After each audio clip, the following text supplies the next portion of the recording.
It's late summer and the time of the year when Geoff goes charging down the garden first thing in the morning to see his new seedlings. He gets very excited when they come into bloom for the first time.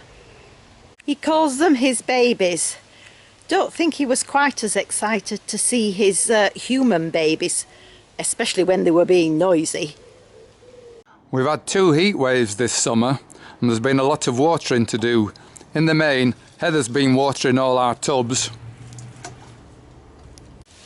And Geoff has been doing the watering of the garden using the hose pipe. I think he's spent so much time doing it, he's got hose piper's wrist. I think this is a syndrome that only happens during a heat wave. The heat wave doesn't seem to have spoilt the dahlias in any way, and some of them have grown extremely tall. In fact, so tall, I can't actually find where Geoff is when he's down the garden. I think this is to his advantage. Oh, I think he's around here somewhere. It's the 15th of August and the first seedling has come into bloom. I'm afraid that it's going to be one straight for the compost heap. As you can see, it's not fully double. And also, it's got a nodding head. It looks more at the ground than it does up in the air, so you'd never see it. I know some people would say keep it, it will attract the bees. Well, it would. But there'll be so many better ones, I'm sure. So why waste space in the garden with something that's not up to the grade? So here it is, ready to put on the compost heap. It's encouraging to see that it's got quite a reasonable tuber on it. It's the 18th of August. Since the last video we've had a second heat wave. But last night we had some rain and it's forecasting rain for later today. So I might get a chance to cut the grass before it rains properly. I've been leaving it. Some Dahlia varieties have done quite well in the heat, but some others have not.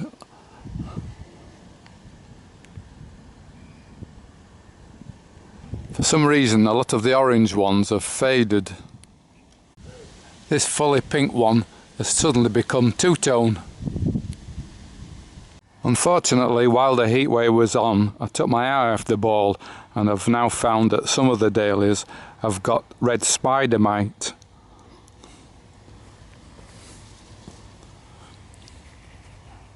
It sucks all the sap out of the leaves. They go stripy and then go crinkle up, and eventually the plant gets very weakened. I've been round and sprayed with a substance called SB Plant Invigorator, which is supposed to cure red spider mite. I just hope that they recover. By this time of year I expect the plants to have started reaching the tops of the stakes, but as you can see, quite a lot of them are well below the normal height. I don't know what to do about that, to be honest. I can't be bothered taking the stakes out and replacing them with shorter ones. I just hope that if we have a proper downpour this afternoon and over the weekend, that they'll have a sudden spurt of growth, grow a couple of feet. That'll sort them out. Here's another one for the compost heap.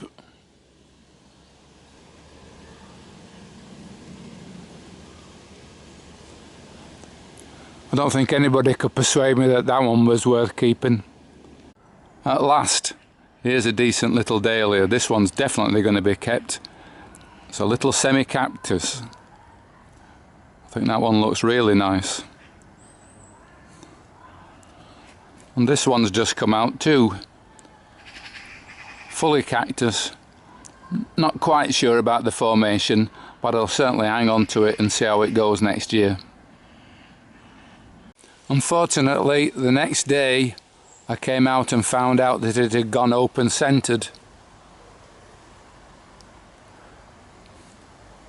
That's a bad characteristic, that all the flowers will do that. It's not worth keeping.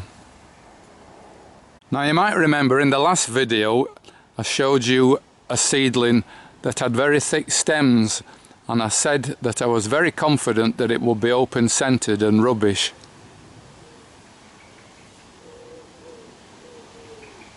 Well, I was wrong. That's quite nice, isn't it? So I'll definitely keep this one for next year. I sowed the seed for these coleus around March time. I thought that they would provide a nice contrast to the dahlias behind. They're looking quite good, but are getting a bit leggy, so I keep having to take the tops out. I particularly like this one. Two-tone leaves. If I could produce lots like this, I think I could make a fortune. It's Monday the 29th of August. Next Saturday and Sunday we're going to be opening the garden to the public. I think the garden's looking pretty good now. Perhaps not as well on as it's been in previous years because of the drought.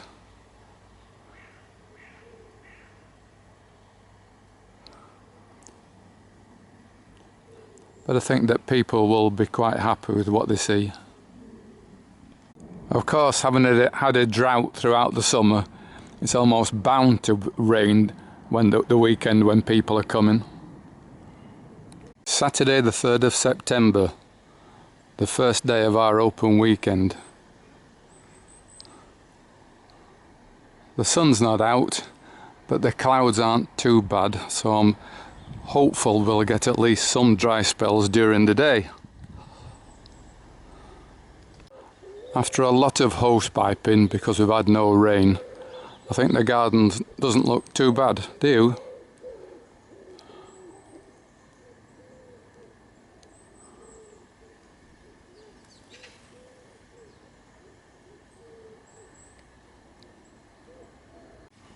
We always open the first weekend in September, although it's not going to be perfect for the dahlias because they'll continue to develop.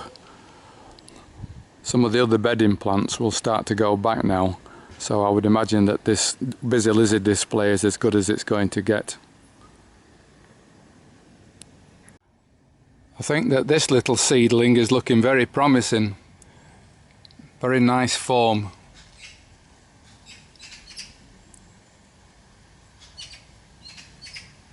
Here are a few shots taken at our open weekend. Despite a very poor weather forecast, in fact it stayed sunny for the whole weekend, it didn't rain once. We had over 270 visitors who I think enjoyed it, and those that didn't like the flowers enjoyed the teas and coffees and cake. People seemed very appreciative. Nobody mentioned the red spider mite damage until I pointed it out to them. In fact, one lady said how much she liked the dahlias with the stripe leaved and wanted to know where I bought them from. But as usual, I got lots of positive comments about the state of my compost heap. This is probably the best seedling that I've grown. I grew it 4 years ago. I'm even going to give it a name, I think. While some plants have suffered in the heat, this Verbena rigida has done very well. And this Kaffir lily has been brilliant. Lots of people also commented on how nice this irisine looks. Its dark leaf sets off other plants, lighter coloured plants, perfectly.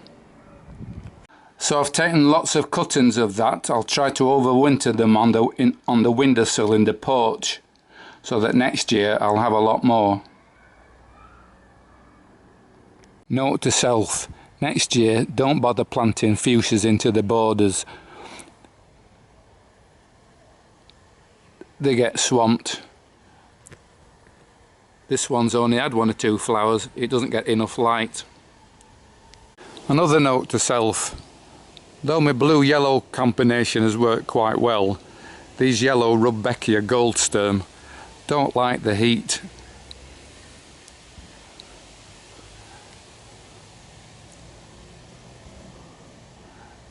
they go floppy when they get warm. So I think at the end of the season I'm going to have to get some more compost under them, or some horse muck or something, to try to maintain the moisture in there next year. At this time of year, one of Geoff's favourite jobs is to take all of the petals off the flowers to expose the pollen. That's right, I do. I expose the pollen so that the bees come and take the pollen from one plant to another to fertilise them. It doesn't take them long. This is about 3 minutes after I took the petals off. That bee went straight to another flower, hopefully pollinating. Hopeful that by the end of the season these seed pods will produce seeds like these. That's all for this video. We'll be back in the autumn. But as a postscript, just as I was about to publish this video, this seedling came into bloom.